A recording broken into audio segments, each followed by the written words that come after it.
What is up, YouTube? How is everybody today?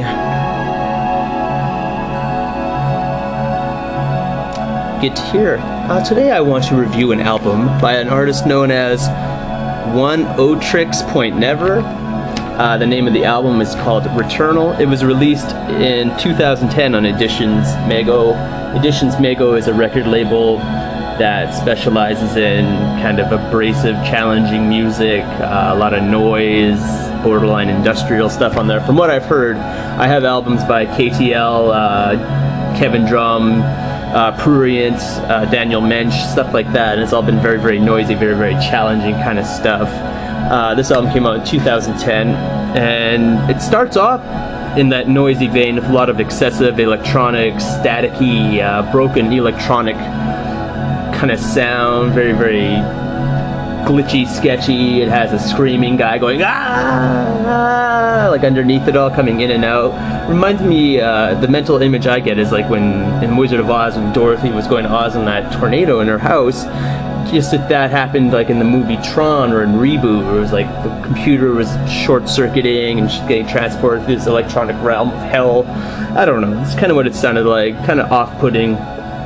But then by the time the second track starts, it goes just blisses out into it, and the whole rest of the album has just all these digital soundscapes and washes of just, you know, digital sounds, beatless, very ethereal.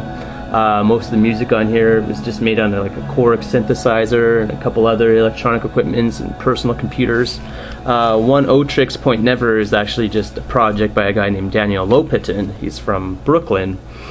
I don't know if this is his second or third album. I read one of his previous releases was like a compilation of a lot of previous material he put out, so I'm not really sure if this is his first proper album or what's going on.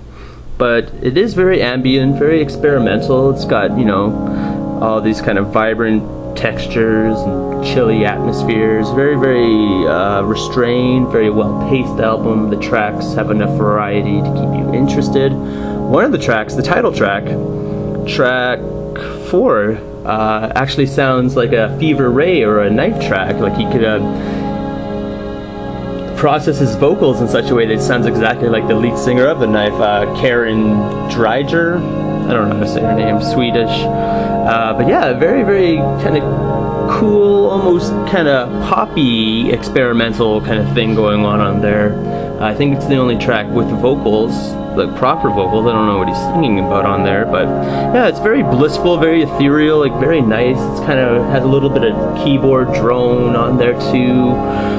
You know, it's full of like sonic complexity and stuff. Like there's layers, lots going on, but it's all very restrained and well-paced, very slow-moving for the most part. Nothing's rushed. It takes its time to build, to grow on you. It's got all that kind of restrained beauty, you know, pulsing synths and all that kind of stuff. So like tones.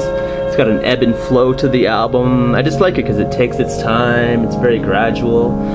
The only thing that's off-putting is the first track. It starts off very excessive, very noisy, very crazy, staticky, and it blisses out after that. Very off-putting way to start an album, but I'm sure he has his reasons. Maybe it's a concept album about something, I don't know. But other than that, the album was pretty consistent, pretty nice to listen to.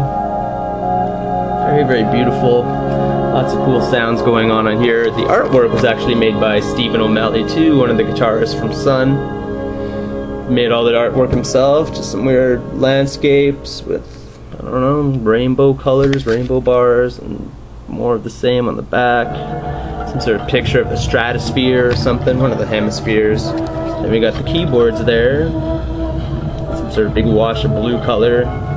More rainbows. I don't know, kind of weird fractured digitalness going on there. But yeah, very good album. I was pretty impressed with it after the title track ended.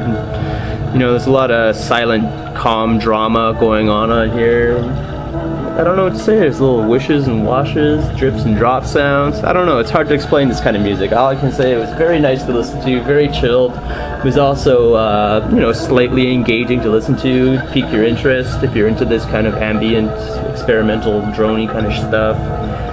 Yeah, Oneohtrix Point Never, Returnal, released in 2010. On Editions Mego Records. It wasn't too bad.